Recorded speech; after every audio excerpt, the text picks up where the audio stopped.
ഈ വീഡിയോയിൽ നമ്മൾ diluted earning per share and അതുപോലെ ഓപ്ഷൻസ് ആൻഡ് വാറൻസിനെ കുറിച്ചാണ് ഡിസ്കസ് ചെയ്യാൻ പോകുന്നത്. ഓക്കെ, സോ നമ്മൾ already diluted earning per share എങ്ങനെയാണ് കാൽക്കുലേറ്റ് ചെയ്യേണ്ടതെന്ന് ഓൾറെഡി പഠിച്ചു. ഓക്കെ, സോ നമുക്ക് അതിൻ്റെ ഒരു ക്വസ്റ്റ്യൻ കൂടെ ചെയ്ത് നോക്കാം. സോ ഒരു ക്വസ്റ്റ്യൻ നോക്കാം. On 1st April 2011, an entity issued a convertible loan note of $250,000.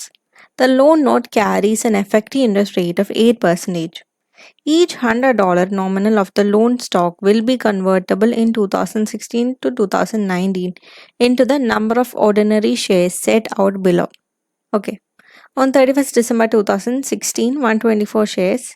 On 31st December 2017, 120 shares. On 31st December 2018, 115 shares. On 31st December 2019, 110 shares. Okay. Up to 2016, the maximum number of shares issuable after the end of the financial year will be at the rate of 124 shares per $100 on $250,000 debt, which is 15,50,000 shares. With 4 lakh already in issue, the total would become 55,50,000. In the diluted earning per share calculation, always assume that the maximum possible number of shares will be issued. So, എന്താണ് ക്വസ്റ്റ്യനിൽ പറയുന്നത്? 1st April 2011 എന്ത് ചെയ്യുന്നുണ്ട്? Company ഒരു convertible loan stock issue ചെയ്യുന്നുണ്ട്. Okay, and ഈ ഒരു convertible loan നോട്ടിൻ്റെ നോമിനൽ വാല്യൂ എന്ന് പറയുന്നത് $250,000 ആണ്. Okay, the loan note carries N effective interest rate of 8%. And ഈ ലോൺ നോട്ടിന് മുകളിൽ കമ്പനി കൊടുക്കേണ്ട ഇൻട്രസ്റ്റ് എന്ന് പറയുന്നത് 8% ആണ്. ഓക്കെ, പിന്നെ അവിടെ പറയുന്നത് എല്ലാ $100 ലോൺ നോട്ടിനെയും നമുക്ക് എന്ത് ചെയ്യാൻ പറ്റും? ഷെയർസിലോട്ട് കൺവേർട്ട് ചെയ്യാൻ പറ്റും. Okay, so on 31st December 2016 നമുക്ക് ഈ ഒരു ലോൺ നോട്ടിനെ 124 ഷെയർസിലോട്ട് കൺവേർട്ട് ചെയ്യാൻ പറ്റും. അതായത് $100 ലോൺ നോട്ടിനെ നമുക്ക് 124 ഷെയർസിലോട്ട് കൺവേർട്ട് ചെയ്യാൻ പറ്റും. ഓക്കെ, പിന്നെ 31st December 2017 ആണ് കൺവേർട്ട് ചെയ്യുന്നതെങ്കിൽ 120 ഷെയർസിലോട്ടാണ് കൺവേർട്ട് ചെയ്യാൻ പറ്റുക. ഇനി അതല്ല അതിൻ്റെ അടുത്ത കൊല്ലാണെങ്കിൽ 115 ഷെയർസ്, ആൻഡ് ഇനി 2019 ആണെങ്കിൽ 110 ഷെയർസ്. ഓക്കെ, സോ നമ്മൾ അസ്യൂം ചെയ്യേണ്ടത് എന്താണ്? ഈ ഒരു കൺവേർട്ടബിൾ ലോൺ നോട്ട് ഹോൾഡ് ചെയ്യുന്ന എല്ലാവരും ആ ഒരു ലോൺ നോട്ടിനെ 31st December 2016 തന്നെ കൺവേർട്ട് ചെയ്യുന്നത്. കാരണം എന്താണ്? കാരണം 31st December 2016 കൺവേർട്ട് ചെയ്താൽ മാത്രമേ ആ ഒരു കൺവേർട്ടബിൾ ലോൺ നോട്ടിനെ മാക്സിമം ഷെയർസിലോട്ട് കൺവേർട്ട് ചെയ്യാൻ പറ്റുള്ളൂ. ഓക്കെ, 31st December 2016 നമ്മൾ ആ ഒരു ലോൺ നോട്ടിനെ കൺവേർട്ട് ചെയ്യുകയാണെന്നുണ്ടെങ്കിൽ എല്ലാ $100 ലോൺ നോട്ടിനും 124 ഷെയർസ് കിട്ടും. ഓക്കെ, പക്ഷേ 2017 എല്ലാ $100നും 120 ഷെയർസേ കിട്ടുള്ളൂ. ഓക്കെ, സോ നമ്മൾ എന്ത് ചെയ്യും? മാക്സിമം ഷെയർസിലോട്ട് എപ്പോഴാണോ ആ ഒരു ലോൺ നോട്ടിന് കൺവേർട്ട് ചെയ്യാൻ പറ്റുക ആ ഒരു ഷെയർസാണ് നമ്മൾ എടുക്കുക. ഓക്കെ, സോ നമ്മൾ അസ്യൂം ചെയ്യുന്നത് ഈ ഒരു ലോൺ നോട്ടിനെ 31st December 2016 തന്നെ മാക്സിമം നമ്പർ ഓഫ് ഷെയർസ് എപ്പോഴാണോ കിട്ടുക അപ്പം തന്നെ കൺവേർട്ട് ചെയ്യും എന്നുള്ള രീതിയിലാണ് നമ്മൾ അസ്യൂം ചെയ്യുന്നത്. ഓക്കെ, അതായത് വേഴ്സ്റ്റ് കേസ് സിനാരിയോ വേണം നമ്മൾ അസ്യൂം ചെയ്യാൻ. ഓക്കെ, അതായത് നമ്മുടെ കയ്യിൽ ഇപ്പോൾ ഒരു ലോൺ നോട്ട് ഉണ്ട്. ഓക്കെ, ആൻഡ് ആ ലോൺ നോട്ട് വെച്ചിട്ട് നമുക്ക് മാക്സിമം നമ്പർ ഓഫ് ഷെയർസ് എപ്പോഴാണ് കിട്ടുക ആ ഒരു ഡേറ്റിലായിരിക്കുമല്ലോ നമ്മൾ ആ ഒരു ലോൺ നോട്ടിനെ കൺവേർട്ട് ചെയ്യുക ഷെയർസിലോട്ട്, അല്ലേ? സോ അതുതന്നെയാണ് നമ്മൾ ഇവിടെ എടുക്കുന്നത്. ഓക്കെ, സോ നമ്മൾ അസ്യൂം ചെയ്യുന്നത് മാക്സിമം നമ്പർ ഓഫ് ഷെയർസ് എപ്പോഴാണ് കിട്ടുക അപ്പം തന്നെ എല്ലാ ലോൺ നോട്ടും ഷെയർസിലോട്ട് കൺവേർട്ട് ആവും എന്നുള്ള രീതിയിലാണ് നമ്മൾ അസ്യൂം ചെയ്യുന്നത്. ഓക്കെ, സോ അവിടെ പറയുന്നുണ്ട് up to 2016 the maximum number of shares issuable after the end of the financial year will be at the rate of 124 shares per $100 on $12,50,000 debt, which is 15,50,000 shares with 40 lakh already in issue. The total would become 55,50,000. In the diluted earning per share calculation, always assume that the maximum possible number of shares will be issued. Okay, so last പറയുന്നത് diluted earning per share calculate ചെയ്യാൻ വേണ്ടിയിട്ട് നമ്മൾ assume ചെയ്യുന്നത് എന്താണ്? Maximum possible number of shares will be issued. Okay, അതായത് ഏറ്റവും കൂടുതൽ shares എപ്പോഴാണോ കിട്ടുന്നത് ആ ഒരു സമയത്ത് തന്നെ എല്ലാ കൺവേർട്ടബിൾ ലോൺ നോട്ടും ഷെയർസിലോട്ട് കൺവേർട്ട് ആവും എന്നുള്ള രീതിയിലാണ് നമ്മൾ അസ്യൂം ചെയ്യേണ്ടത്. ഓക്കെ, അപ്പം അങ്ങനെ വരുന്ന സമയത്ത് ഓരോ $100നും 124 ഷെയർസ് ആണ് കിട്ടുക. ഓക്കെ, അപ്പം ടോട്ടൽ $12,50,000 കൺവേർട്ടബിൾ ലോൺ നോട്ട് ഷെയർസിലോട്ട് കൺവേർട്ട് ആവുന്ന സമയത്ത് അവിടെ എത്രത്തോളം ഷെയർസ് ആണ് വരിക? അതും അവർ ഡയറക്റ്റ്ലി തന്നിട്ടുണ്ട്, വിച്ച് ഈസ് 15,50,000 ഷെയർസ്. ഓക്കെ, പിന്നെ അവിടെ പറയുന്നത് with 40 lakh already in issue and കമ്പനീൻ്റെ കയ്യിൽ ഓൾറെഡി ഇഷ്യൂ ചെയ്ത ഷെയർസ് എന്ന് പറയുന്നത് 40 lakh ആണ്. Okay, so the total would become 55,50,000. So ഈ ഒരു കൺവേർട്ടബിൾ ലോൺ നോട്ടും കൂടെ ഷെയർസിലോട്ട് കൺവേർട്ട് ആയി കഴിഞ്ഞാൽ അപ്പോൾ കമ്പനീൻ്റെ കയ്യിൽ ടോട്ടൽ എത്ര ഷെയർസ് ആണ് ഉണ്ടാവുക? 55,50,000 ഷെയർസ്. ഓക്കെ, പിന്നെ അവിടെ വേറെ പറയുന്നുണ്ട് relevant information. Issued share capital $5 lakh in 10% cumulative redeemable preference shares of $1, $10 lakh in ordinary shares of 25 cents, which is equal to 40 lakh shares. The rate of tax is 30%. Okay, so എന്തൊക്കെയാണ് പറയുന്നത്? കമ്പനിക്ക് already $5 lakh cumulative irredeemable preference shares ഉണ്ട്. Okay, 10% ആണ് ഇതിൻ്റെ rate വരുന്നത്. അതായത് എല്ലാ കൊല്ലവും 10% വെച്ചിട്ട് എന്ത് ചെയ്യണം? കമ്പനി ഡിവിഡൻഡ് പേ ചെയ്യണം പ്രിഫറൻസ് ഷെയർ ഹോൾഡേഴ്സിന്. ഓക്കെ, ആൻഡ് ഇത് കുമുലേറ്റീവ് ഇറഡീമബിൾ പ്രിഫറൻസ് ഷെയർസ് ആണ്. അതായത് എല്ലാ കൊല്ലവും എന്ത് ചെയ്യണം? ഡിവിഡൻഡ് കൊടുക്കണം. ഓക്കെ, ഇൻ കേസ് ഒരു കൊല്ലം ഡിവിഡൻഡ് കൊടുക്കാൻ മിസ് ചെയ്ത് കഴിഞ്ഞാൽ ആ ഒരു ഡിവിഡൻഡും കൂടെ അടുത്ത കൊല്ലം കൂട്ടിയിട്ട് കൊടുക്കണം. ഓക്കെ, ആൻഡ് പിന്നെ അവിടെ പറയുന്നത് കമ്പനീൻ്റെ കയ്യിലുള്ള ഇഷ്യൂ ചെയ്ത ഷെയർസ് എന്ന് പറയുന്നത് 40 lakh ഷെയർസ് ആണ്. The rate of tax is 30%. Okay, so tax rate എന്ന് പറയുന്നത് 30% ആണ്. പിന്നെ അവിടെ എന്തൊക്കെ ഇൻഫർമേഷൻ ആണ്? Trading result for the year ended 31st December were as follow: 2012-2011 profit before interest and tax 11 lakh, interest on 8% convertible loan at 1 lakh, profit before tax 10 lakh, income tax 3 lakh, profit after tax 7 lakh. Okay, and 2011 തന്നിട്ടുണ്ട് profit after tax 6,41,773. So നമുക്ക് ആദ്യം എന്ത് ചെയ്യാം? ആദ്യം നമുക്ക് basic EPS calculate ചെയ്യാം. Okay, so basic EPS calculate ചെയ്യാനുള്ള equation എന്താണ്? Basic EPS is equal to profit after tax after preference dividend divided by weighted average number of shares. Okay, so ഇവിടെ നമുക്ക് എന്തൊക്കെ കണ്ടുപിടിക്കണം? Profit after tax after preference dividend and weighted average number of shares കണ്ടുപിടിക്കണം. Okay, so ആദ്യം നമുക്ക് profit after tax after preference dividend കണ്ടുപിടിക്കാം.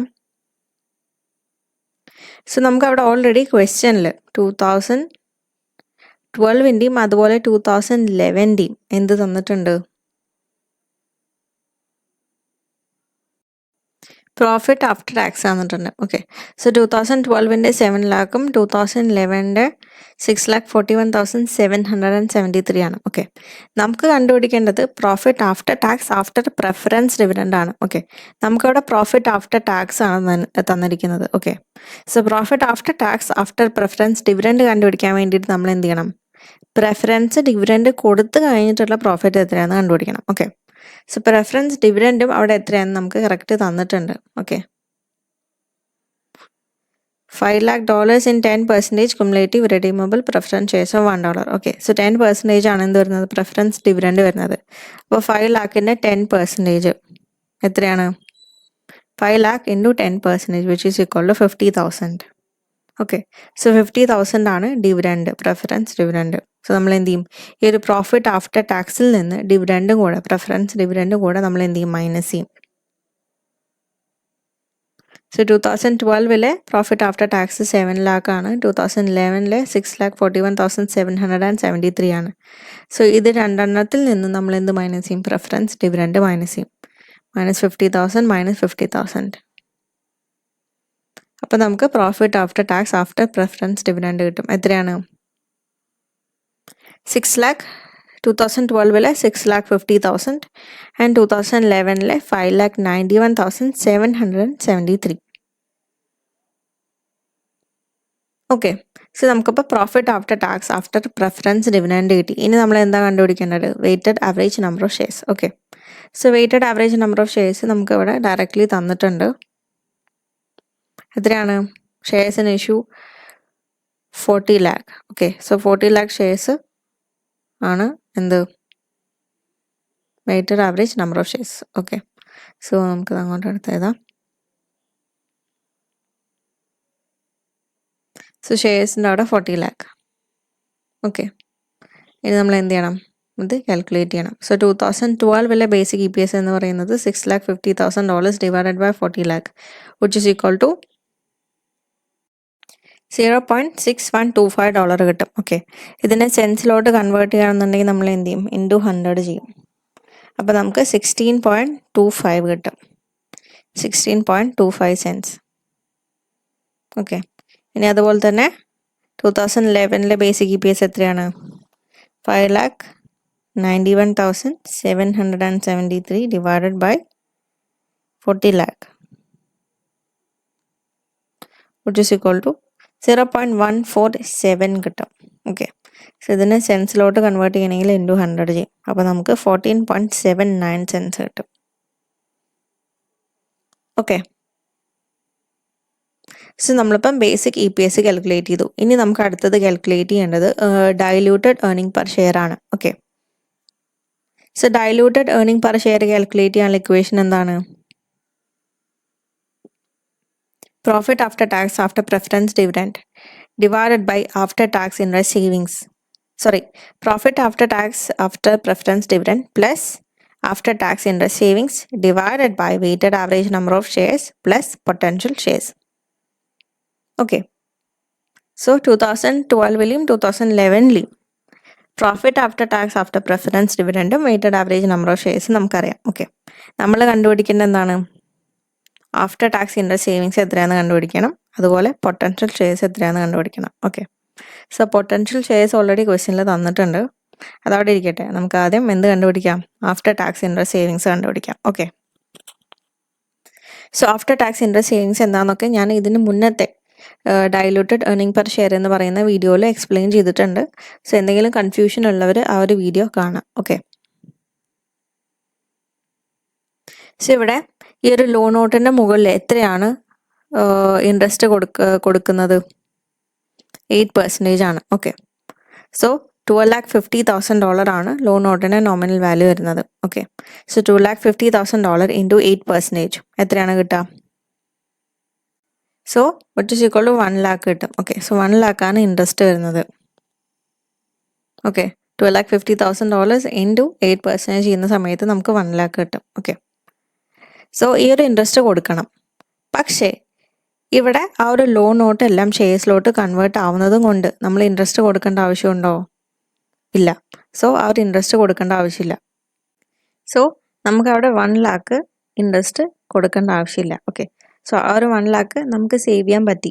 പക്ഷേ actually ഈ ഒരു 1 lakh മുഴുവനായിട്ട് നമുക്ക് അവിടെ സേവ് ചെയ്യാൻ പറ്റുന്നില്ല. കാരണം എന്താണ്, കാരണം ഈ ഒരു 1 lakh നമ്മൾ ഇൻട്രസ്റ്റ് കൊടുക്കാത്തത് കൊണ്ട് നമ്മുടെ പ്രോഫിറ്റ് അത്രയും 1 lakh കൂടി. ഓക്കെ, അപ്പോൾ ഈ ഒരു 1 lakhൻ്റെ മുകളിലും കൂടെ നമ്മൾ എന്ത് ചെയ്യണം, ടാക്സ് കൊടുക്കണം. ഓക്കെ, സോ ടാക്സ് കൊടുത്തു കഴിഞ്ഞിട്ട് നമുക്ക് ആക്ച്വലി അവിടെ വരുന്ന സേവിങ്സ് എത്രയാണ് അതാണ് നമ്മൾ കണ്ടുപിടിക്കേണ്ടത്. ഓക്കെ, ആൻഡ് അവിടെ ടാക്സ് റേറ്റ് എന്ന് പറയുന്നത് 30% ആണ്. ഓക്കെ, സോ ടാക്സ് കൊടുത്തു കഴിഞ്ഞിട്ട് നമുക്ക് എത്രയാണ് അവിടെ ആക്ച്വൽ സേവിങ്സ് വരുന്നത് അതാണ് നമ്മൾ കണ്ടുപിടിക്കേണ്ടത്. ഓക്കെ, സോ ടാക്സ് 30% ആയതുകൊണ്ട് ആ ഒരു എമൗണ്ട് കൊടുത്തു കഴിഞ്ഞിട്ടുള്ള ബാക്കി എമൗണ്ട് അത് നമുക്ക് സിമ്പിളായിട്ട് കാണാൻ വേണ്ടിയിട്ട് എന്ത് ചെയ്താൽ മതി, 1 lakh ഇൻറ്റു 70% ചെയ്താൽ മതി. ഓക്കെ, അതായത് 100ൽ 30% നമ്മൾ ടാക്സ് കൊടുക്കണം, ബാക്കി റിമൈനിങ് എത്രയാണ്, 70%. ഓക്കെ, സോ 1 lakhൻ്റെ 70% എത്രയാണ്, 1 lakh into 70% which is equal to 70,000.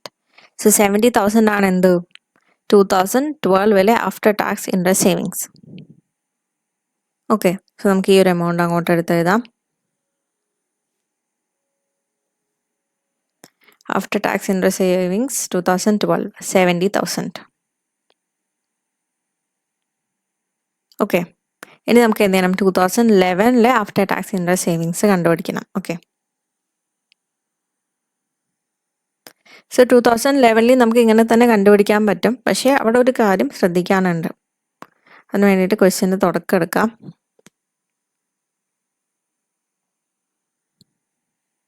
തുടക്കത്തിൽ പറയുന്നുണ്ട് on first April 2012 an entity issued a convertible loan note of $12,50,000. Okay, അതായത് ഇവിടെ ഒരു കൺവേർട്ടബിൾ ലോൺ നോട്ട് എപ്പോഴാണ് കമ്പനി ഇഷ്യൂ ചെയ്യുന്നത്, ഫസ്റ്റ് ഏപ്രിൽ 2011. ഓക്കെ, ആൻഡ് നമ്മുടെ ഇയർ എൻഡ് എപ്പോഴാണ്, 31st December ആണ്.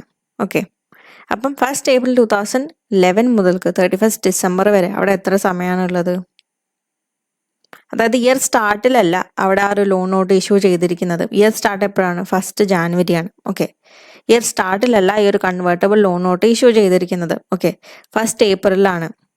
Okay, so April, May, June, July, August, September, October, November, December 9 മാസമാണ്.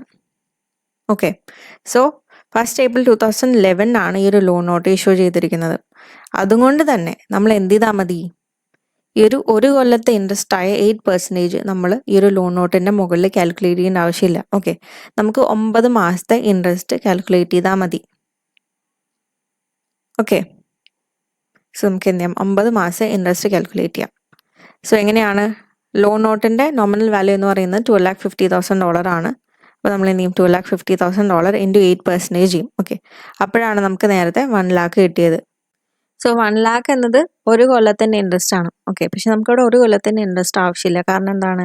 കാരണം ഇവിടെ ലോൺ നോട്ട് ഇഷ്യൂ ചെയ്യുന്നത് 1st April 2011 okay, so 1st April 2011 മുതൽക്ക് 31st ഡിസംബർ വരെ 9 മാസമുള്ളൂ. അപ്പോൾ നമുക്ക് 9 മാസത്തിൻ്റെ ഇൻട്രസ്റ്റ് മതി. അതെങ്ങനെ നമ്മൾ കണ്ടുപിടിക്കുക? 1 lakh into 9/12 which is equal to 75,000 കിട്ടും. ഓക്കെ, 9 മാസം ഇൻട്രസ്റ്റ് എന്ന് പറയുന്നത് 75,000 ആണ്. ഓക്കെ, സോ ഇനി നമ്മൾ നേരത്തെ ചെയ്ത പോലെ സോ നമ്മൾ ഓൾറെഡി പറഞ്ഞു കൺവേർട്ടബിൾ ലോൺ നോട്ട് ഷെയർസിലോട്ട് കൺവേർട്ട് ആയി കഴിഞ്ഞാൽ നമ്മൾ പിന്നെ എന്ത് കൊടുക്കേണ്ട ആവശ്യമില്ല? ഈ ഒരു ഇൻട്രസ്റ്റ് ആയ 75,000 കൊടുക്കേണ്ട ആവശ്യമില്ല. ഓക്കെ, സോ ആ ഒരു ഇൻട്രസ്റ്റ് നമുക്ക് സേവ് ചെയ്യാൻ പറ്റി. പക്ഷേ നമ്മൾ ആ ഇൻട്രസ്റ്റ് സേവ് ചെയ്തത് കൊണ്ട് നമ്മുടെ പ്രോഫിറ്റ് കൂടുകയാണ്. ഓക്കെ, അപ്പോൾ കൂടിയ പ്രോഫിറ്റിൻ്റെ മുകളിൽ നമ്മൾ ടാക്സ് കൊടുക്കണം. ഓക്കെ, അപ്പോൾ ആക്ച്വലി നമുക്ക് അവിടെ 75,000 സേവ് ചെയ്യാൻ പറ്റിയെങ്കിലും ഓക്കെ, ആക്ച്വലി അല്ല, നമുക്ക് അവിടെ 75,000 സേവ് ചെയ്യാൻ പറ്റിയെങ്കിലും ആക്ച്വലി ടാക്സും കൂടെ കൊടുത്തു കഴിഞ്ഞിട്ടുള്ള എമൗണ്ട് ആണ് നമുക്ക് അവിടെ ആക്ച്വലി സേവ് ചെയ്യാൻ പറ്റിയിട്ടുള്ളത്. ഓക്കെ, അതിനെയാണ് നമ്മൾ ആഫ്റ്റർ ടാക്സ് ഇൻട്രസ്റ്റ് സേവിങ്സ് എന്ന് പറയുന്നത്. സോ ആ ഒരു എമൗണ്ട് ആണ് നമ്മളിപ്പോൾ കണ്ടുപിടിക്കേണ്ടത്. ഓക്കെ, സോ ടാക്സ് റേറ്റ് എന്ന് പറയുന്നത് 30% ആണ്. ഓക്കെ, സോ 100ൽ 30% നമ്മൾ ടാക്സ് കൊടുത്തു കഴിഞ്ഞാൽ ബാക്കി 70% ആണ്. ഓക്കെ, സോ ഒരു 75,000ൻ്റെ 70% എത്രയാണ്? അതാണ് നമ്മൾ കണ്ടുപിടിക്കേണ്ടത്. So 75,000 into 70% which is equal to 52,500.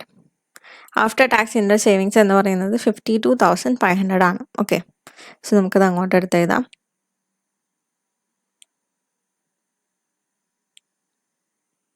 2011 after tax interest savings എന്ന് പറയുന്നത് 52,500 ആണ്. ഓക്കെ, സോ അത് കഴിഞ്ഞു. ഇനി നമ്മൾ അടുത്തത് കണ്ടുപിടിക്കേണ്ടത് പൊട്ടൻഷ്യൽ ഷെയർസ് ആണ്. ഓക്കെ, സോ ആദ്യം നമുക്ക് 2012 പൊട്ടൻഷ്യൽ ഷെയർസ് കണ്ടുപിടിക്കാം. സോ എന്താണ് പൊട്ടൻഷ്യൽ ഷെയർസ് എന്ന് പറഞ്ഞു കഴിഞ്ഞാൽ ഈ ഒരു കൺവേർട്ടബിൾ ലോൺ നോട്ട് മുഴുവനായിട്ട് ഷെയർസിലോട്ട് കൺവേർട്ട് ആയി കഴിഞ്ഞാൽ അവിടെ എത്രത്തോളം ഷെയർസ് ആണ് വരാം. ഓക്കെ, സോ തന്നെയാണ് പൊട്ടൻഷ്യൽ ഷെയർസ് എന്ന് പറയുന്നത്. സോ നമുക്ക് ഓൾറെഡി ക്വസ്റ്റ്യനിൽ തന്നിട്ടുണ്ട്. എത്രയാണ്? 15,50,000 shares. Okay, so potential shares 15,50,000 shares ആണ് 2012.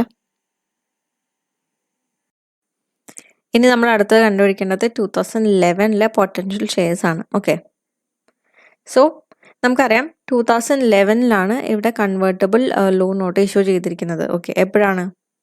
1st April 2011. ഓക്കെ, സോ അതുകൊണ്ട് തന്നെ നമ്മൾ എന്ത് ചെയ്യണം? ഈ ഒരു പൊട്ടൻഷ്യൽ ഷെയർസ് ആയ ഈ ഒരു 15,50,000 അങ്ങനെ ഇങ്ങോട്ട് എടുത്ത് എഴുതാൻ പറ്റില്ല. പകരം ഈ ഒരു 15,50,000ൻ്റെ 9/12 മാത്രമേ നമുക്ക് എടുത്തെഴുതാൻ പറ്റുള്ളൂ. ഓക്കെ, അതായത് പൊട്ടൻഷ്യൽ ഷെയർസിൻ്റെ വെയ്റ്റഡ് ആവറേജ് പൊട്ടൻഷ്യൽ ഷെയർസ് വേണം നമ്മൾ ഇങ്ങോട്ട് എടുത്തെഴുതാൻ. ഓക്കെ, സോ ഈ ഒരു 15,50,000 ഷെയർസിൻ്റെ 9/12 ആണ് നമ്മൾ ഇങ്ങോട്ട് എടുത്തെഴുതാം. So 15,50,000 shares into 9/12 which is equal to 11,62,500 വരും. 11,62,500. ഓക്കെ, സോ ഇനി നമുക്ക് എന്ത് ചെയ്യാം? 2012ൻ്റെയും 2011ൻ്റെയും diluted earning per share calculate ചെയ്യാം. ഓക്കെ, അപ്പോൾ ആദ്യം നമുക്ക് 2012 diluted earning per share calculate ചെയ്യാം. ഓക്കെ, സോ നമ്മൾ profit after tax after preference dividend plus after tax interest savings calculate ചെയ്യുന്ന സമയത്ത് നമുക്ക് ടോട്ടൽ $720,000 കിട്ടും. ഓക്കെ, $720,000. ഇനി അതുപോലെ weighted average number of shares plus potential shares calculate ചെയ്യുന്ന സമയത്ത് നമുക്ക് 55,50,000 കിട്ടും. Okay, so 7,20,000 divided by 55,50,000 shares, which is equal to 0.1297 കിട്ടും. $0.1297. ആൻഡ് ഇതിന് നമ്മൾ സെൻസിലോട്ട് ആക്കണമെന്നുണ്ടെങ്കിൽ നമ്മൾ എന്ത് ചെയ്യും? 100 വെച്ച് മൾട്ടിപ്ലൈ ചെയ്യും into 100, which is equal to 12.97 cents കിട്ടും. ഓക്കെ, സോ നമുക്കിതിനെ റൗണ്ട് ചെയ്തിട്ട് വേണമെങ്കിൽ 13 cents എന്ന് പറഞ്ഞിട്ട് കാണിക്കാം. ഓക്കെ, ഇനി അതുപോലെ 2011 നമ്മൾ ടോട്ടൽ ചെയ്യുന്ന സമയത്ത് profit after tax after preference dividend plus after tax interest savings total ചെയ്യുന്ന സമയത്ത് നമുക്ക് $6,44,273 കിട്ടും. Okay, and weighted average number of shares plus weighted average potential shares ചെയ്യുന്ന സമയത്ത് നമുക്ക് ടോട്ടൽ 51,62,500 കിട്ടും. Okay, so 6,44,273 divided by 51,62,500 shares, which is equal to 0.1248 കിട്ടും. $0.1248. Okay, so ഇത് നമ്മൾ 100 സെൻസിലോട്ട് കൺവേർട്ട് ചെയ്യണമെന്നുണ്ടെങ്കിൽ 100 വെച്ച് മൾട്ടിപ്ലൈ ചെയ്യും into 100, which is equal to 12.48 cents കിട്ടും. ഓക്കെ, സോ നമ്മളിപ്പം ഡൈലൂട്ടഡ് ഏർണിംഗ് പെർ ഷെയറും അതുപോലെ ബേസിക് EPSും ഈ ഒരു ക്വസ്റ്റ്യനിൽ കാൽക്കുലേറ്റ് ചെയ്തു. ഇനി നമ്മൾ അടുത്തത് പഠിക്കാൻ പോകുന്ന ടോപ്പിക്കാണ് ഓപ്ഷൻസ് ആൻഡ് വാറൻറ്റ്സ്. സോ എന്താണ് ഓപ്ഷൻസ് അല്ലെങ്കിൽ വാറൻറ്റ്സ് എന്ന് പറഞ്ഞു കഴിഞ്ഞാൽ അവിടെ പറയുന്നുണ്ട്, an option or warrant gives the holder the right to buy shares at some time in the future at a predetermined price. അതായത് ഈ ഒരു ഓപ്ഷൻ അല്ലെങ്കിൽ വാറൻറ്റ് ഉള്ള ആൾക്ക് എന്ത് ചെയ്യാൻ പറ്റും? ഫ്യൂച്ചർ ഡേറ്റിൽ കമ്പനീൻ്റെ ഷെയർസ് ഒരു പ്രീ ഡിറ്റർമൈൻഡ് പ്രൈസിൽ എന്ത് ചെയ്യാൻ പറ്റും? വാങ്ങാൻ പറ്റും. ഓക്കെ, ഫോർ എക്സാമ്പിൾ പറയുകയാണെന്നുണ്ടെങ്കിൽ കമ്പനി ഓപ്ഷൻസ് ഇഷ്യൂ ചെയ്തിട്ടുണ്ട്. ഓക്കെ, 1 lakh ഓപ്ഷൻസ് ഇഷ്യൂ ചെയ്തിട്ടുണ്ട്. ഓക്കെ, ആൻഡ് ഈ ഒരു ഓപ്ഷൻ അല്ലെങ്കിൽ വാറൻറ്റ് ഹോൾഡർക്ക് എന്ത് ചെയ്യാൻ പറ്റും? 2 കൊല്ലം കഴിഞ്ഞിട്ട് ഈ ഒരു ഓപ്ഷൻസ് വെച്ചിട്ട് ഈ ഒരു ഓപ്ഷൻസിനെ ഷെയർസിലോട്ട് കൺവേർട്ട് ചെയ്യാൻ പറ്റും. ഓക്കെ, സോ അതായത് ഈ ഒരു ഓപ്ഷൻസ് വെച്ചിട്ട് ഈ ഒരു ഹോൾഡർക്ക് എന്ത് ചെയ്യാൻ പറ്റും? ഷെയർസ് വാങ്ങാൻ പറ്റും. സോ ഷെയർസ് ഒരു പ്രീ ഡിറ്റർമൈൻഡ് പ്രൈസിലാണ് വാങ്ങാൻ പറ്റുക. അതായത് ഇന്ന് നമ്മളിപ്പോൾ ഒരു 1 lakh ഓപ്ഷൻസ് ഇഷ്യൂ ചെയ്യുകയാണെന്നുണ്ടെങ്കിൽ ഓക്കെ, ഇതിന് 2 കൊല്ലം കഴിഞ്ഞിട്ടായിരിക്കും ഷെയർസിലോട്ട് കൺവേർട്ട് ചെയ്യാൻ പറ്റുക. ഓക്കെ, സോ നമ്മളിപ്പോൾ തന്നെ പറയും ഈ ഒരു ഓപ്ഷൻസിനെ ഇത്ര ഡോളറിൽ, ഓരോ ഷെയറിനും ഇത്ര ഡോളറിൽ വെച്ചിട്ട് കൺവേർട്ട് ചെയ്യാൻ പറ്റുമെന്ന് പറയും. ഓക്കെ, ഫോർ എക്സാമ്പിൾ പറയുകയാണെന്നുണ്ടെങ്കിൽ $15 എന്ന് വിചാരിക്കാം. ഓക്കെ, എക്സസൈസ് പ്രൈസ് $15 ആണ്. ഓക്കെ, അപ്പം ഈ ഒരു ഓപ്ഷൻ ഹോൾഡ് ചെയ്യുന്ന ആൾക്ക് എന്ത് ചെയ്യാൻ പറ്റും? 2 കൊല്ലം കഴിഞ്ഞിട്ട് ഈ ഒരു 1 lakh ഓപ്ഷൻസിനെ ഷെയർസിലോട്ട് കൺവേർട്ട് ചെയ്യാൻ പറ്റും. ഓക്കെ, ഓരോ ഷെയറിനും $15 വെച്ചിട്ട് എന്ത് ചെയ്യാൻ പറ്റും? ഈ ഒരു ഹോൾഡർക്ക് വാങ്ങാൻ പറ്റും. ഓക്കെ, ആൻഡ് 2 കൊല്ലം കഴിഞ്ഞിട്ട് മാർക്കറ്റ് വാല്യൂ ഓഫ് ഷെയർ എന്ന് പറയുന്നത് ഒരു $20 ആണെന്ന് വിചാരിക്കാം. ഓക്കെ, അതായത് മാർക്കറ്റിൽ ഒരു ഷെയറിൻ്റെ വില എന്ന് പറയുന്നത് $20 ആണ്. ഓക്കെ, പക്ഷേ ഈ ഒരു ഓപ്ഷൻ കയ്യിലുള്ള ആൾക്ക് എന്ത് ചെയ്യാൻ പറ്റും? ഒരു ഷെയറിനെ $15 വാങ്ങാൻ പറ്റും. ഓക്കെ, അതായത് റൈറ്റ് ഇഷ്യൂവിൻ്റെ ഏകദേശം ഒരേപോലത്തെ ഒരു പരിപാടിയാണ്. ഓക്കെ, പക്ഷേ ഇത് റൈറ്റ് ഇഷ്യൂ അല്ല, ഇതിന് നമ്മൾ പറയുന്നതാണ് ഓപ്ഷൻസ് അല്ലെങ്കിൽ warrants, options or warrants. Okay, so normally ഈ ഒരു ഓപ്ഷൻസ് കമ്പനീസ് എംപ്ലോയീസിനാണ് കൊടുക്കുക. ഓക്കെ, സോ കമ്പനി ഈ ഒരു ഓപ്ഷൻസ് എംപ്ലോയീസിന് കൊടുക്കുന്ന സമയത്ത് അവിടെ എന്താണ് സംഭവിക്കുക? നമ്മൾ ഇപ്പോൾ പറഞ്ഞ എക്സാമ്പിൾ തന്നെ എടുക്കാം. ഓക്കെ, 2 കൊല്ലം കഴിഞ്ഞിട്ട് 1 lakh ഓപ്ഷൻസിന് എന്ത് ചെയ്യാൻ പറ്റും?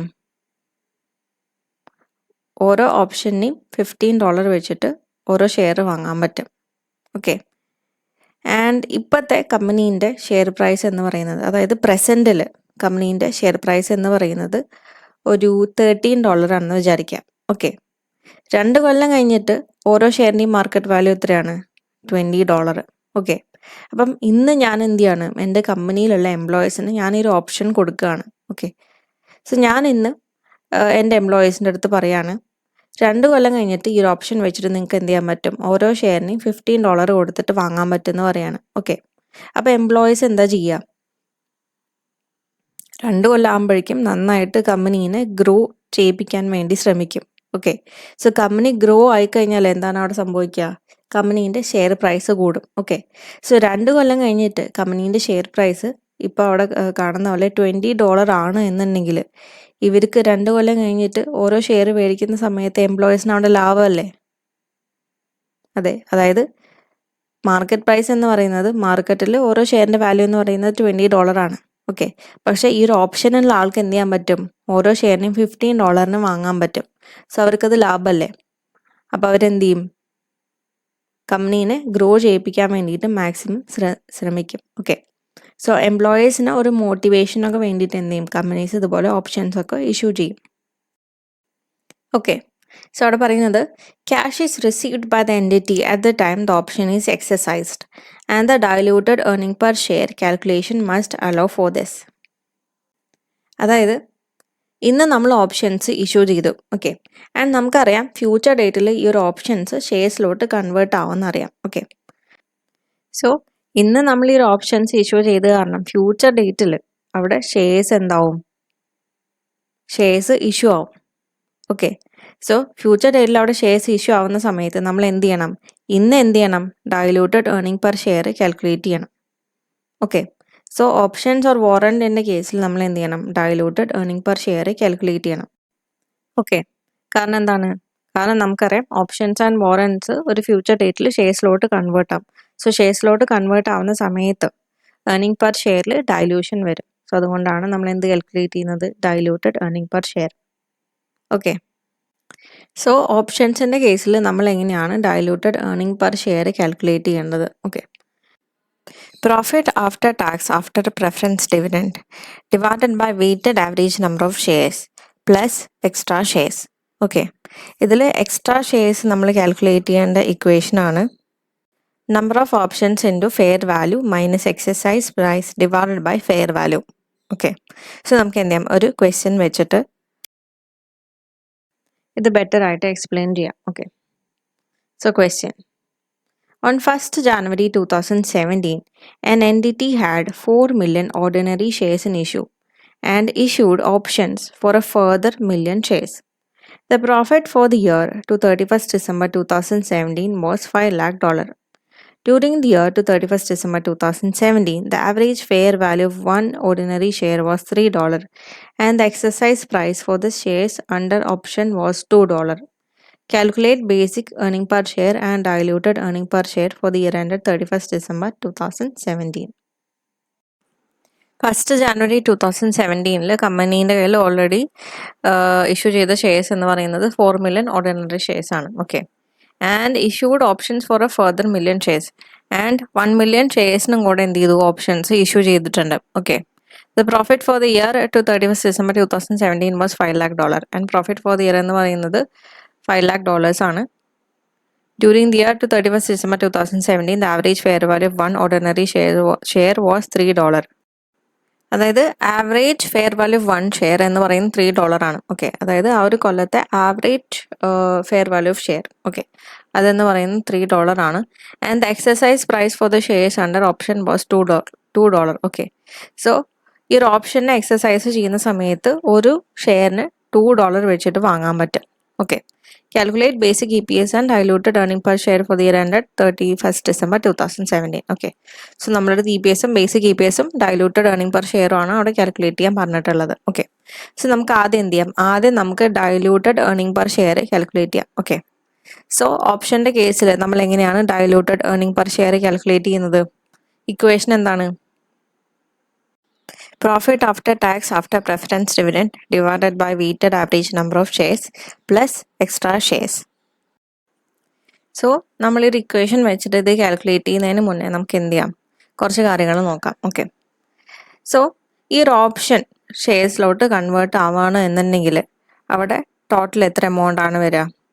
അതായത് ഈ ഒരു ഓപ്ഷൻ ഹോൾഡർ എന്ത് ചെയ്തു, ആ ഒരു ഓപ്ഷനെ ഫുള്ളായിട്ട് എന്ത് ചെയ്തു, ഷെയർസിലോട്ട് കൺവേർട്ട് ചെയ്തു. ഓക്കെ, സോ ഷെയർസിലോട്ട് കൺവേർട്ട് ചെയ്യാൻ വേണ്ടിയിട്ട് ഓരോ ഷെയറിനും $2 വെച്ചിട്ട് എന്ത് ചെയ്യണം, ഈ ഒരു ഓപ്ഷൻ ഹോൾഡർ കൊടുക്കണം. ഓക്കെ, സോ ടോട്ടൽ എത്ര എമൗണ്ട് ആണ് അവിടെ വരിക? 1 million ഷെയർസ് ആണ് ഓപ്ഷനിലുള്ളത്. Okay, so 1 million into $2 which is equal to 2 million. $2 million വരും. ഓക്കെ, സോ ഈ ഒരു 1 million ഓപ്ഷൻസ് ആ ഒരു ഓപ്ഷൻ ഹോൾഡർ ഷെയർസിലോട്ട് കൺവേർട്ട് ചെയ്യുന്ന സമയത്ത് ആ ഒരു ഓപ്ഷൻ ഹോൾഡർ എത്ര രൂപയാണ് കൊടുക്കേണ്ടത്? ഓരോ ഷെയറിനും $2 വെച്ചിട്ടാണ് കൊടുക്കേണ്ടത്. അങ്ങനെ ടോട്ടൽ $2 million ആണ് കൊടുക്കേണ്ടത്. ഓക്കെ, അപ്പോൾ ഈ ഒരു $2 million ഈ ഒരു ഓപ്ഷൻ ഹോൾഡർ കമ്പനിക്ക് കൊടുത്തു.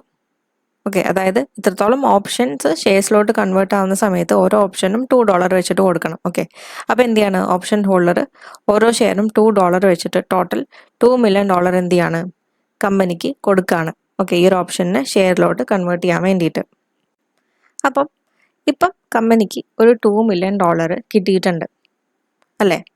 അതായത് ഈ ഒരു ഓപ്ഷൻ ഹോൾഡർ ഈ ഒരു ഓപ്ഷൻസിനെല്ലാം ഷെയർസിലോട്ട് കൺവേർട്ട് ചെയ്ത സമയത്ത് $2 million കൊടുത്തു. ഓക്കെ, സോ ഇപ്പോൾ കമ്പനീൻ്റെ കയ്യിൽ $2 million ഉണ്ട്.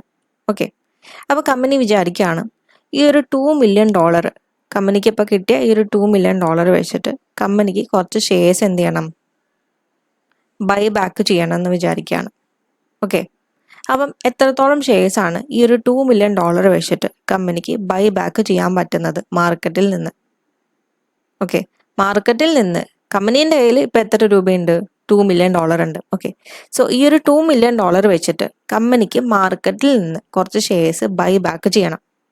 സോ ഈ ഒരു $2 million വെച്ചിട്ട് എത്രത്തോളം ഷെയർസ് ആണ് കമ്പനിക്ക് മാർക്കറ്റിൽ നിന്ന് വാങ്ങാൻ പറ്റുന്നത്? അത് നമ്മൾ എന്ത് ചെയ്യണം, കണ്ടുപിടിക്കണം. സോ അതെങ്ങനെയാണ് കണ്ടുപിടിക്കുക? ഓരോ ഷെയറിൻ്റെയും മാർക്കറ്റ് വാല്യൂ എത്രയാണ്, ആവറേജ് മാർക്കറ്റ് വാല്യൂ എത്രയാണ്? ക്വസ്റ്റ്യനിൽ പറയുന്നുണ്ട് എത്രയാണ്? The average fair value of one ordinary share was $3. Okay, so $3 ആണ് ഒരു ഷെയറിൻ്റെ ആവറേജ് ഫെയർ വാല്യൂ എന്ന് പറയുന്നത്. ഓക്കെ, അപ്പം ഒരു ഷെയറിന് $3 വെച്ച് കൊടുത്താലേ കമ്പനിക്ക് എന്ത് ചെയ്യാൻ പറ്റുള്ളൂ, മാർക്കറ്റിൽ നിന്ന് ഒരു ഷെയർ വാങ്ങാൻ പറ്റുള്ളൂ. ഓക്കെ, സോ കമ്പനീൻ്റെ കയ്യിൽ ടോട്ടൽ $2 million ഉണ്ട്. ഓക്കെ, അപ്പോൾ ഈ ഒരു $2 million വെച്ചിട്ട് കമ്പനിക്ക് എത്രത്തോളം ഷെയർസ് മാർക്കറ്റിൽ നിന്ന് തിരിച്ചു വാങ്ങാൻ പറ്റും? നമ്മൾ എങ്ങനെയാണ് കാൽക്കുലേറ്റ് ചെയ്യുക? $2 million ഡിവൈഡഡ് ബൈ $3. അതായത് ഒരു ഷെയറിൻ്റെ ആവറേജ് മാർക്കറ്റ് വാല്യൂ എന്ന് പറയുന്നത്, ആവറേജ് ഫെയർ വാല്യൂ എന്ന് പറയുന്നത് $3 ആണ്. ഓക്കെ, സോ $2 million വെച്ചിട്ട് ടോട്ടൽ എത്ര ഷെയർസ് ആണ് കമ്പനിക്ക് തിരിച്ച് വാങ്ങാൻ പറ്റുക? അത് കണ്ടുപിടിക്കാൻ നമ്മൾ എന്ത് ചെയ്യും? $2 million divided by $3 which is equal to 6,66,667 shares. 6,66,667 shares. ഇത്രയും ഷെയർസ് എന്ത് ചെയ്യാൻ പറ്റും കമ്പനിക്ക് ഈ ഒരു $2 million വെച്ചിട്ട് മാർക്കറ്റിൽ നിന്ന് തിരിച്ചു വാങ്ങാൻ പറ്റും. ഓക്കെ, സോ നമ്മളിപ്പോൾ അവിടെ നോക്കുന്ന സമയത്ത് ഈ ഒരു ഓപ്ഷൻസ് ഷെയർസിലോട്ട് കൺവേർട്ട് ആയ സമയത്ത് ടോട്ടൽ 1 million ഷെയർസ് ആണ് അവിടെ സംഭവിച്ചിട്ടുള്ളത്. ഓക്കെ, അതിൽ നിന്ന് 6,66,667 ഷെയർസ് എന്ത് ചെയ്തു, കമ്പനി തിരിച്ചു വാങ്ങി. സോ ബാക്കിയുള്ള ഷെയർസ് അപ്പോൾ എത്രയാണ്? 3,33,333 ഷെയർസ്. സോ ഇതിനെയാണ് നമ്മൾ പറയുന്നത് ഫ്രീ ഷെയർസ് അല്ലെങ്കിൽ ബോണസ് ഷെയർസ്. സോ എന്താണ് ഈ ഫ്രീ ഷെയർസ് അല്ലെങ്കിൽ ബോണസ് ഷെയർസ് എന്ന് പറഞ്ഞു കഴിഞ്ഞാൽ? ബോണസ് ഷെയർസ് അല്ലെങ്കിൽ എക്സ്ട്രാ ഷെയർസ് എന്ത് വേണമെങ്കിലും പറയും. ഓക്കെ, സോ എന്താണ് ഈ ഫ്രീ ഷെയർസ് അല്ലെങ്കിൽ ബോണസ് ഷെയർസ് അല്ലെങ്കിൽ എക്സ്ട്രാ ഷെയർസ് എന്ന് പറഞ്ഞു കഴിഞ്ഞാൽ? ഈ ഒരു ഓപ്ഷൻസ് കമ്പനി ഇഷ്യൂ ചെയ്തത് കാരണം അവിടെ കമ്പനി ഫ്രീ ആയിട്ട് കൊടുക്കേണ്ടി വന്ന ഷെയർസ് എന്ന് പറയുന്നതാണ് ഈ ഒരു 3,33,333 ഷെയർസ്. ഓക്കെ, അതായത് കമ്പനി ഇപ്പം ഒരു 1 million ഷെയർസ് ഇഷ്യൂ ചെയ്യുകയാണെന്ന് വിചാരിക്കുക. നോർമലി കമ്പനി ഒരു 1 million ഷെയർസ് ഇഷ്യൂ ചെയ്യുകയാണ്. ഓക്കെ, അപ്പം നോർമലി ഒരാൾക്ക് ഒരു ഷെയർ വാങ്ങണം എന്നുണ്ടെങ്കിൽ $3 കൊടുക്കണം അല്ലേ? അപ്പോൾ കമ്പനിക്ക് ടോട്ടൽ എത്ര എമൗണ്ട് ആണ് കിട്ടുക? $3 million കിട്ടും. ഓക്കെ, പക്ഷേ ഈ ഒരു സിറ്റുവേഷനിൽ ഈ ഒരു ഓപ്ഷൻ ഹോൾഡർക്ക് എന്ത് ചെയ്യാൻ പറ്റും? ഒരു ഷെയർ $2 വാങ്ങാൻ പറ്റും അല്ലേ?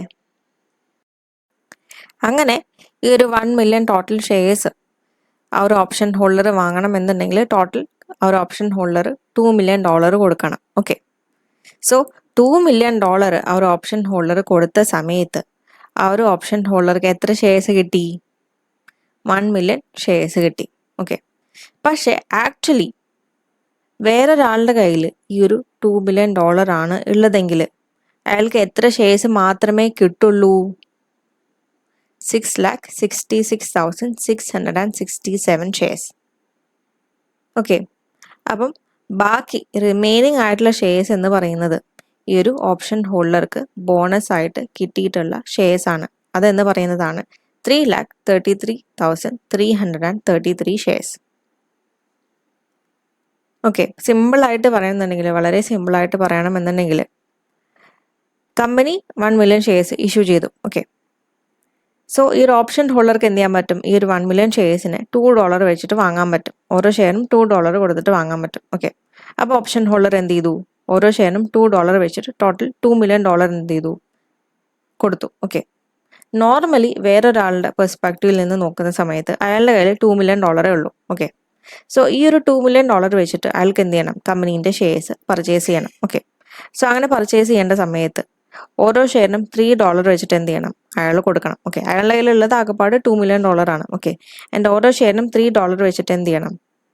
കൊടുക്കണം. ഓക്കെ, സോ ടോട്ടലി അയാൾക്ക് എത്ര ഷെയറേ കിട്ടുള്ളൂ? 6,66,667 ഷെയർസ്. ഓക്കെ, പക്ഷേ ഈ ഒരു ഓപ്ഷൻ ഹോൾഡർക്ക് ടോട്ടൽ എത്ര ഷെയർസ് കിട്ടി? ഈ ഒരു ഓപ്ഷൻ ഹോൾഡർക്ക് എത്രയാണ് ടോട്ടൽ ഷെയർസ് കിട്ടിയത്? 1 million ഷെയർസ്. ഓക്കെ, സോ ഇയാളുടെ പെർസ്പെക്റ്റീവിൽ നിന്ന് നോക്കുന്ന സമയത്ത് ഈ ഒരു ഓപ്ഷൻ ഹോൾഡർക്ക് ഒരു എക്സ്ട്രാ 3,33,333 ഷെയർസും കൂടെ കിട്ടിയിട്ടുണ്ട്. Okay, okay, so extra shares എന്ന് പറയുന്നത് 3,33,333 ഷെയർസ് ആണ്. ഓക്കെ, സോ നമുക്കിനി എന്ത് ചെയ്യാം? Diluted earning per share calculate ചെയ്യാം. Okay, so diluted earning per share calculate ചെയ്യാനുള്ള ഇക്വേഷൻ ആണ് profit after tax after preference dividend divided by weighted average number of shares plus extra shares. Okay, so profit after tax after preference dividend നമുക്ക് ക്വസ്റ്റ്യനിൽ already തന്നിട്ടുണ്ട്. എത്രയാണ്? $5 lakh. Okay, and weighted average number of shares എത്രയാണ്? 4 million ordinary shares in issue. Okay, so 4 million ആണ്. So 5 lakh divided by 4 million. Okay, 4 million എന്ന് പറഞ്ഞാൽ 40,000. Sorry, 40 lakh. 4 million 40 lakh. Okay, so 5 lakh divided by 40 lakh plus extra shares. Extra shares എത്രയാണ്? 3,33,333. Extra shares 3,33,333.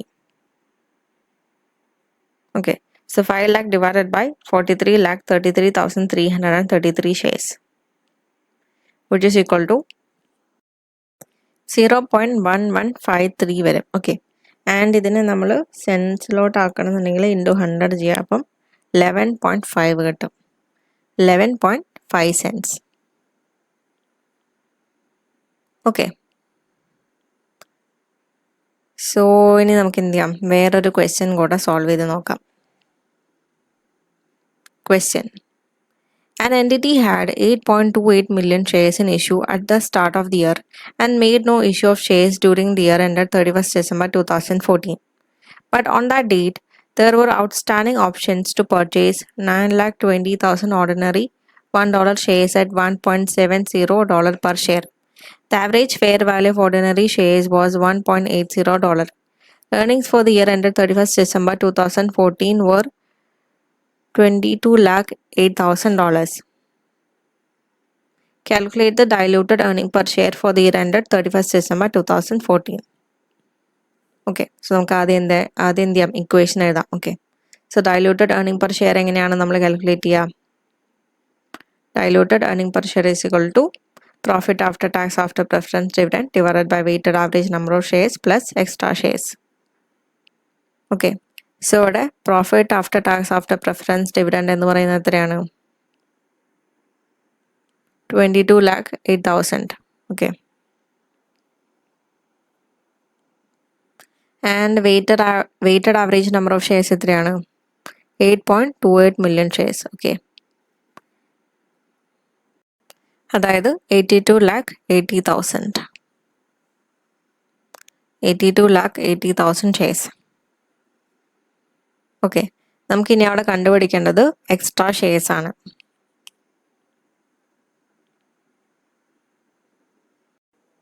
So ക്വസ്റ്റ്യനിൽ പറയുന്നത് year എൻഡിൽ അവിടെ കുറച്ച് outstanding options ഉണ്ട്. ആൻഡ് ഓപ്ഷൻസ് വെച്ചിട്ട് ടോട്ടൽ 9,20,000 ഓർഡിനറി ഷെയർസ് എന്ത് ചെയ്യാൻ പറ്റും? പർച്ചേസ് ചെയ്യാൻ പറ്റും. ആൻഡ് ഓരോ ഷെയറിനും $1.70 വെച്ചിട്ടാണ് കൊടുക്കേണ്ടത്. Okay, the average fair value of ordinary shares was $1.80. So മാർക്കറ്റിൽ നിന്ന് ഓരോ ഷെയർ വാങ്ങണം എന്നുണ്ടെങ്കിൽ, ഒരു ഷെയർ വാങ്ങണം എന്നുണ്ടെങ്കിൽ $1.80 കൊടുക്കണം. ഓക്കെ, പക്ഷേ ഓപ്ഷൻ ഹോൾഡർക്ക് എന്ത് ചെയ്യാൻ പറ്റും? ഓരോ ഷെയറും $1.70 വാങ്ങാൻ പറ്റും. ഓക്കെ, സോ നമുക്ക് എന്ത് ചെയ്യാം, അത് കാൽക്കുലേറ്റ് ചെയ്യാം. സോ ടോട്ടൽ 9,20,000 ഷെയർസ് ആണ് എന്ത് ചെയ്യാൻ പറ്റുന്നത്? കൺവേർട്ട് ചെയ്യാൻ പറ്റുന്നത്. ഓക്കെ, ആൻഡ് ഓരോ ഷെയറിനും $1.70 വെച്ചിട്ടാണ് കൊടുക്കേണ്ടത്. സോ ടോട്ടൽ എത്ര രൂപയാണ് കൊടുക്കേണ്ടത്? 9,20,000 shares into $1.70, which is equal to 15,64,000. $15,64,000 കൊടുക്കണം. ഓക്കെ, അതായത് ഈ ഒരു 9,20,000 ഷെയർസ് വാങ്ങണം എന്നുണ്ടെങ്കിൽ $15,64,000 കൊടുക്കണം. ഓക്കെ, ഇനി വേറൊരു ആളുടെ പെർസ്പെക്റ്റീവിൽ നിന്ന് നമ്മൾ നോക്കുകയാണെന്ന് വിചാരിക്കാം. Okay, person B. Okay, so പേഴ്സൺ ബിക്ക് എന്ത് ചെയ്യണം? ഈ ഒരു കമ്പനീൻ്റെ ഷെയർസ് വാങ്ങണം. ഓക്കെ, ആൻഡ് അയാളുടെ കയ്യിൽ ആകെപ്പാട് എത്ര പൈസ ഉള്ളൂ? $15,64,000. ഓക്കെ, സോ പേഴ്സൺ ബിക്ക് ഷെയർസ് വാങ്ങണം ആൻഡ് അയാളുടെ കയ്യിൽ ആകെപ്പാട് $15,64,000 ഉള്ളൂ. ഓക്കെ, സോ എന്ത് ചെയ്യണം? ഈ ഒരു $15,64,000 വെച്ചിട്ട് എത്ര ഷെയർസ് ആണ് അയാൾക്ക് വാങ്ങാൻ പറ്റുക? മാർക്കറ്റിൽ ഈ ഒരു കമ്പനീൻ്റെ ഓരോ ഷെയറിൻ്റെ മാർക്കറ്റ് വാല്യൂ എന്ന് പറയുന്നത് $1.80 ആണ്. ഓക്കെ, സോ പേഴ്സൺ ബിക്ക് ഒരു ഷെയർ വാങ്ങണം എന്നുണ്ടെങ്കിൽ എത്ര കൊടുക്കണം? $1.80 കൊടുക്കണം. ഓക്കെ, ആൻഡ് അയാളുടെ കയ്യിലുള്ള ടോട്ടൽ എമൗണ്ട് എത്രയാണ്? $15,64,000. ഓക്കെ, സോ ഈ ഒരു $15,64,000 വെച്ചിട്ട് അയാൾക്ക് എത്ര ഷെയർസ് ആണ് വാങ്ങാൻ പറ്റുക? അതാണ് നമ്മൾ കണ്ടുപിടിക്കുന്നത്. ഓക്കെ, സോ എങ്ങനെ കണ്ടുപിടിക്കാം? $15,64,000 ഡിവൈഡഡ് ബൈ $1.80, which is equal to 8,68,889.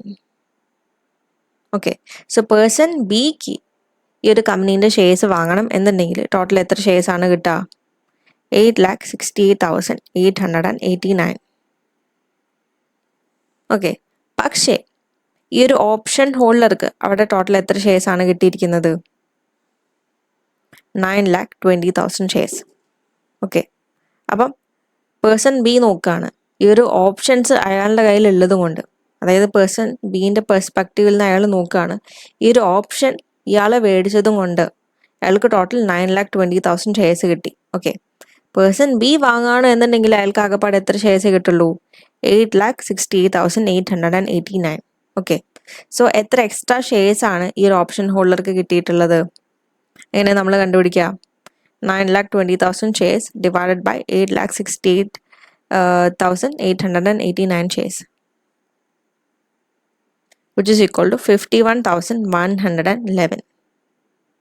So ഈ ഒരു ഓപ്ഷൻ ഹോൾഡർക്ക് എക്സ്ട്രാ 51,111 ഷെയർസ് കിട്ടിയിട്ടുണ്ട്. ഓക്കെ, സോ ഇതാണ് എക്സ്ട്രാ ഷെയർസ്. സോ നമ്മൾ എന്ത് ചെയ്യും? ഇതിനെ അങ്ങോട്ട് എടുത്ത് എഴുതാം.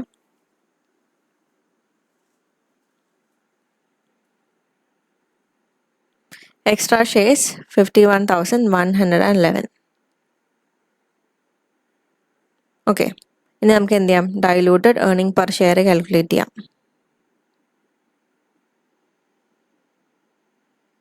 So profit after tax after preference dividend എന്ന് പറയുന്നത്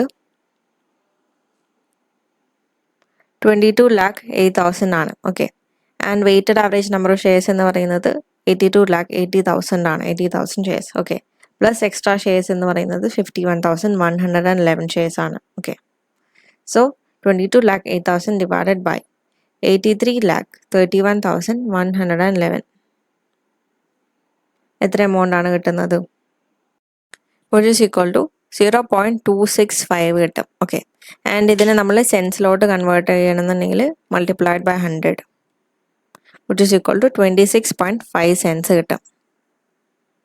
okay, so diluted earning per share 26.5 cents. Okay.